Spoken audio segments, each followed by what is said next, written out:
నమో నారాయణాయ. మన తిరుమల వైభవం ఛానల్కు స్వాగతం. ఈరోజు మనం వినబోయేది విష్ణు పురాణం 12వ అధ్యాయం.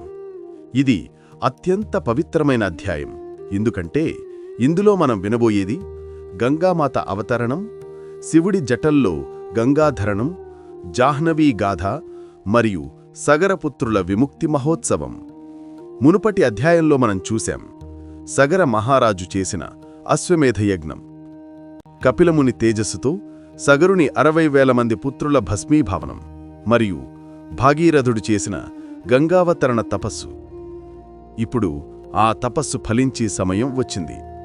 భాగీరథుడు తన కర్మలో, తన భక్తిలో స్థిరంగా ఉన్నాడు. తన దృఢ నిశ్చయంతో గంగామాతను భూమికి తీసుకురావడమే తన జీవిత లక్ష్యమని నిర్ణయించుకున్నాడు. గంగాదేవి అతని భక్తి చూసి ప్రత్యక్షమై అన్నది, నీ తపస్సు నాకు ప్రీతికరంగా ఉంది, కాని నా ప్రవాహం భూమిని ఛిద్రం చేస్తుంది. నన్ను భూమిపై స్థిరంగా ఉంచగలిగేది కేవలం శివుడు మాత్రమే. అప్పుడు భాగీరథుడు మరల తపస్సు ప్రారంభించాడు. ఈసారి లక్ష్యం శంకర భగవానుని అనుగ్రహం పొందడం. అతడు కఠిన తపస్సు చేశాడు. ఆహార నిరాహారంగా భగవంతుణ్ణి స్తుతిస్తూ ఉన్నాడు. అతని ఆత్మ నిబద్ధతను చూసి మహాదేవుడు ప్రసన్నమయ్యాడు. శివుడు మమకారరహితంగా చిరునవ్వు చిందించి అన్నాడు, గంగాదేవిని నా జటల్లోకి ఆహ్వానిస్తాను.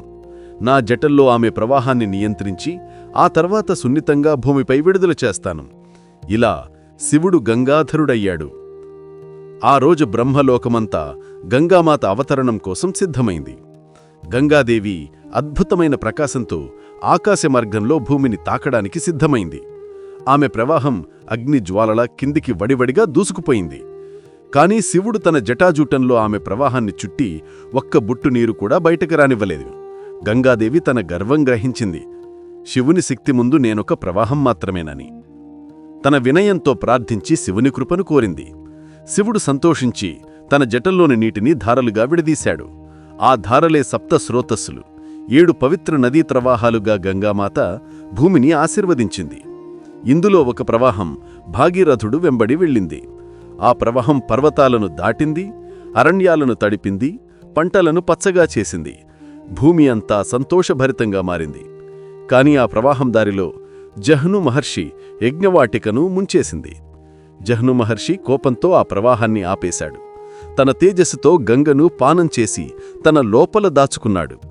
దేవతలు, ఋషులు భయపడి మునిని ప్రార్థించారు, ఓ మహర్షి, గంగామాత మళ్లీ ప్రవహించనివ్వు, ఆమె భూమికి ప్రాణం. అతడు కరుణతో, వినయంతో గంగను తన చెవుల ద్వారా విడుదల చేశాడు. ఆ దివ్యఘట్టం వల్ల గంగామాతకు కొత్త పేరు వచ్చింది, జాహ్నవి. భాగీరథుడు గంగామాత ప్రవాహాన్ని వెంబడిస్తూ భూమి చివరిదాకా పాతాళంలోకి తీసుకెళ్లాడు. గంగామాత కపిలాశ్రమానికి చేరి సగరుని భస్మాన్ని తాకిన వెంటనే ఆ భస్మం వెలుగుతో నిండిపోయింది. 60,000 పుత్రుల ఆత్మలు విముక్తి పొందాయి. భాగీరథుడు పితృరుణం తీర్చుకున్నాడు. భూమి, పాతాళం, స్వర్గం, ఈ 3 లోకాలు గంగామాత ప్రవాహంతో పావనమయ్యాయి. ఆ రోజు నుండి గంగామాతకు 3 పేర్లు ప్రసిద్ధి అయ్యాయి. గంగా ఎందుకంటే ఆమె బ్రహ్మలోకం నుండి దిగింది.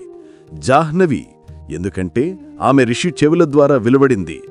భాగీరథి ఎందుకంటే ఆమెను భూమికి తీసుకువచ్చింది భాగీరథుడు.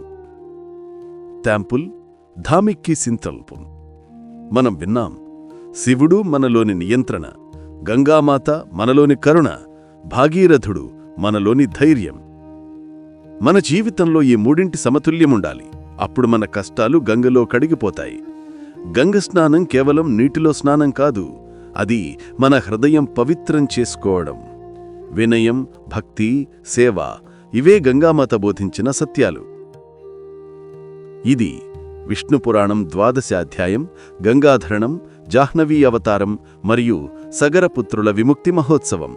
తర్వాతి భాగంలో మనం గంగామహిమ ఫలశ్రుతులు, భాగీరథ వంశ ప్రతిష్ఠ మరియు రాజధర్మసారం గురించి వినబోతున్నాం. ఇలాంటి మరిన్ని ఆధ్యాత్మిక కథల కోసం మన తిరుమల వైభవం ఛానల్ తప్పక సబ్స్క్రైబ్ చేయండి మరియు ఈ వీడియోను లైక్ చేసి షేర్ చేయండి. క్రింది డిస్క్రిప్షన్లో ఉన్న మన తిరుమల వైభవం వాట్సాప్ ఛానల్ లింక్ ద్వారా తప్పక మన వాట్సాప్ ఛానల్లో చేరండి. ఓం నమో నారాయణాయ.